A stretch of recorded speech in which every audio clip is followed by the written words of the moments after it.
What if your dog has been waiting their entire life for you to do one specific thing, and you've been doing the opposite every single day without even knowing it?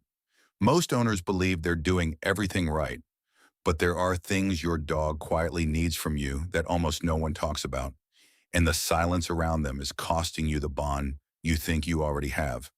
Stay with me because by the end of this, you're going to see your dog in a way you never have before. Today is one of the most important discussions we've ever had.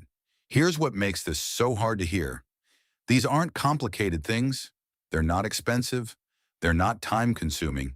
But if you keep getting them wrong, and most owners do without a single clue, your dog starts to lose faith that you'll ever understand them.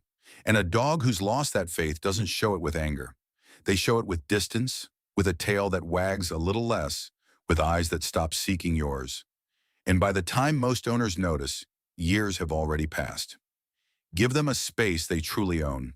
Has your dog ever crawled under the bed, wedged themselves behind the couch, or pressed into the corner of a room when things got loud or chaotic, and you pulled them out because you thought something was wrong? Most owners do. They interpret it as a problem to fix. But in that moment, your dog wasn't asking for help. They were asking for exactly one thing, and you took it away. Dogs are descended from animals that use dens for survival, not occasionally, but every single day. A den wasn't a luxury for a wild canid. It was the difference between feeling safe and feeling exposed. That instinct didn't disappear when your dog started sleeping on your couch. It's still there, running in the background of every moment they feel overwhelmed. Research published in Applied Animal Behavior Science has found that dogs provided with a consistent, enclosed resting space show lower cortisol levels, the hormone directly linked to chronic stress, compared to dogs without one. That's not a comfort preference. That's a biological need your dog is born with. Now look around your home. If your dog has no spot that is truly theirs, no crate with a blanket, no corner of a room they can retreat to without being followed or moved, then every stressful moment in your home is a storm your dog is weathering completely alone. They're not being dramatic when they hide. They're doing what every instinct in their body is screaming at them to do. A crate with the door left open, a dog bed tucked into a quiet corner, a blanket under a table that smells like them. That's all it takes. And when a dog has that space, a place that is genuinely, consistently theirs, something shifts. They stop disappearing into the walls of your home. They start choosing to be present because presence requires safety, and safety requires a place to call their own. Stop touching them when they didn't ask. Be honest. When your dog is lying on the floor and you walk past, do you reach down and pet them? When they're sitting quietly and you sit beside them, do your hands automatically find their head? Of course they do. You love your dog. But here is what that moment looks like from their side. Dogs have a concept researchers call personal space and autonomy, and it matters far more to them than most owners realize. Every time you initiate contact your dog didn't ask for, you're making a small deposit into something called learned helplessness. 1 or 2 moments, no big deal. But dozens of uninvited touches a day, week after week, teaches your dog that their body's not their own, that signals from them don't matter, and that you will do what you want regardless of what they communicate. A study from the University of Bristol's School of Veterinary Sciences found that dogs who had more control over interactions with their owners showed significantly fewer signs of anxiety and displacement behaviors and formed stronger social bonds than dogs in more handler-controlled interactions. The science is saying something most owners never want to hear. More isn't more. Patience is more. So what does a dog actually look like when they're asking? It's the chin resting on your knee. It's the nose pushing under your hand. It's the slow walk toward you that ends with them pressing their side against your leg. Those are invitations. Those are your dog choosing you. Everything else, every reach you initiate, is you making that choice for them. The hardest part of this isn't knowing it, it's doing it. Keeping your hands still when your dog walks past you. Watching them lie down without immediately going to them. It feels like withholding love. But the moment you stop reaching and start waiting, something remarkable happens. Your dog starts coming to you more. Not because you trained them to, but because you became the kind of person they feel safe moving toward. Get on the floor with them. When did you last sit on the floor with your dog? Not to clean something up, not to put their collar on, not to examine a scratch on their paw, just to be there at their level with no agenda. Think about your dog's daily reality for a second. You are enormous. From a dog's perspective, you are a towering, fast-moving figure who controls food, doors, schedules, and attention. Research in canine cognition has consistently shown that dogs read body posture and physical size as signals of dominance and threat level, the same way their ancestors read signals from pack members and predators in the wild.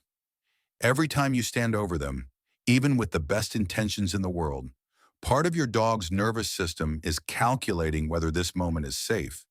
But here is what happens when you lower yourself to the floor. That calculation changes completely. Studies on dog-human interaction have found that dogs approach humans in crouched or seated positions significantly faster and with more relaxed body language than they approach standing individuals, even when it's the same person they've known their whole life. The posture communicates something words never could. I am not a threat right now. I am here to be with you. Try it today. Go into whatever room your dog is resting in. Sit on the floor a few feet away from them and do nothing. Don't call them. Don't pat the ground. Don't make a sound. Just exist in their space at their height and watch what happens. Most dogs will look at you differently almost immediately. Some will get up and slowly walk over. Others will simply relax deeper because for the first time in a long time, they don't need to monitor you. This is especially powerful if you have a rescue dog, a shy dog, or a dog who flinches when people move too fast around them. You could spend months trying to build their confidence with treats and commands, or you can sit on the floor for 10 minutes a day and let your body say what words never can. Your dog has been waiting for you to come down to their world. Most owners never think to do it. Don't be most owners. Let them finish the sniff. How many times have you pulled your dog away from a smell on the ground? How many times have you shortened the leash when they wanted to investigate a patch of grass, a fire hydrant, or a leaf someone else's dog walked past 3 days ago? If you're like most owners, the answer is countless, and every single one of those moments cost your dog something real. A dog's nose contains approximately 300 million olfactory receptors. Humans have around 6 million. The part of a dog's brain dedicated to analyzing scent is proportionally 40 times larger than ours. When your dog puts their nose to the ground, they are not dawdling. They are reading an entire world of information. Who was here? What they ate? Whether they were stressed or calm? Whether they're a dog they've met before? All of it floods in through a single sniff. Stopping that process mid-read is like someone closing a book 2 pages before the ending every single time, every single day. Research published in the journal Applied Animal Behavior Science found that dogs who were allowed extended sniffing opportunities during walks showed measurably lower levels of stress hormones after the walk compared to dogs who walked the same distance without stopping to sniff. The conclusion wasn't subtle. Sniffing is not just something dogs enjoy. It is a core mechanism through which they regulate their emotional state. When you rush your dog through their walk, you're not just cutting a walk short, you're cutting off one of the primary ways they process and recover from the stress of living in a human world. A world full of loud sounds, unpredictable schedules, and 1,000 sensations they didn't choose. The fix is not complicated. Slow down. Pick a route where stopping is fine. Give them a command like, go sniff, and then genuinely let them lead. 3 minutes at a single patch of grass might feel pointless to you. To your dog, it's the equivalent of finally getting to finish a conversation they've been starting and stopping their whole life. Build a rhythm they can count on. Does your dog wait by the door right before you usually get home, even on days when you're late?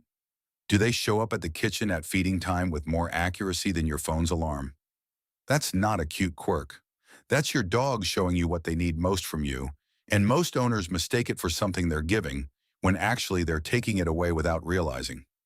Dogs don't experience time the way we do, in seconds and hours and calendar dates. They experience time in patterns. Feeding happens, then comes play, then comes the quiet hour before the second walk. Your dog has mapped their entire emotional world around those rhythms, and you are the center of that map. When the map holds, your dog feels safe. When it breaks, even slightly, even temporarily, the ground shifts beneath them in a way that has no explanation and no endpoint in sight. A study published in the Journal of Veterinary Behavior found that unpredictable daily routines were among the most significant contributors to chronic anxiety in domestic dogs, more impactful in many cases than the absence of socialization or even prior trauma. And the disruptions they're measuring aren't dramatic ones. They're feeding times that vary by an hour, play sessions that disappear for a few days, or owners who come home at wildly different times each night. To you, that's just life. To your dog, the one thing in their world they could count on just became something they can't. The fix isn't becoming robotic. It's being consistent in the moments that matter most to them. Feed them around the same time each day. Have a play session they can anticipate. Even something as simple as sitting in the same chair every evening gives your dog a rhythm they can exhale into. Here is what most owners completely miss.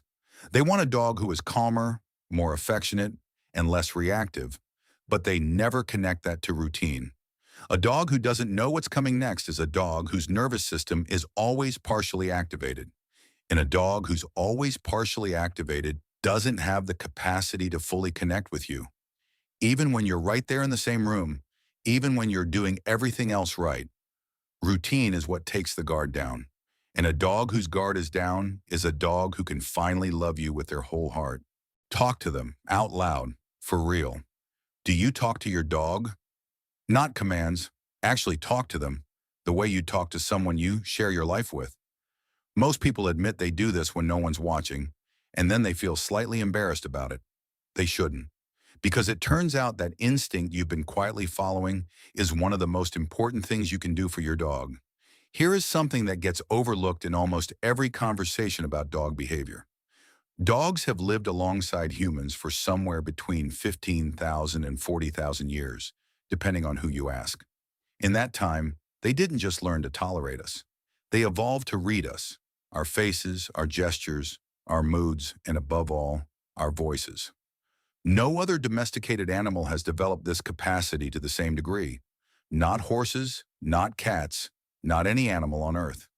Your dog's brain has been shaped across thousands of generations specifically to respond to the human voice. Research published in the journal Animal Cognition found that dogs process speech using the same bilateral brain structure humans use, distinguishing both the meaning of words and the emotional tone they're delivered in. They're not just hearing sound, they're parsing communication. And a separate study from Eötvös Loránd University in Hungary found that dogs respond differently to speech directed at them versus speech directed at other people. Even when the words are identical, they know when you're talking to them. Your dog has been listening this whole time. The question is whether you've been speaking. You don't need to be eloquent. You don't need a script. Tell them good morning when you get up. Narrate what you're making for dinner. Talk to them in the car, on the walk, or when you get home from a day that wore you out. Because every time you do, you're doing something that goes far deeper than communication. You're including them.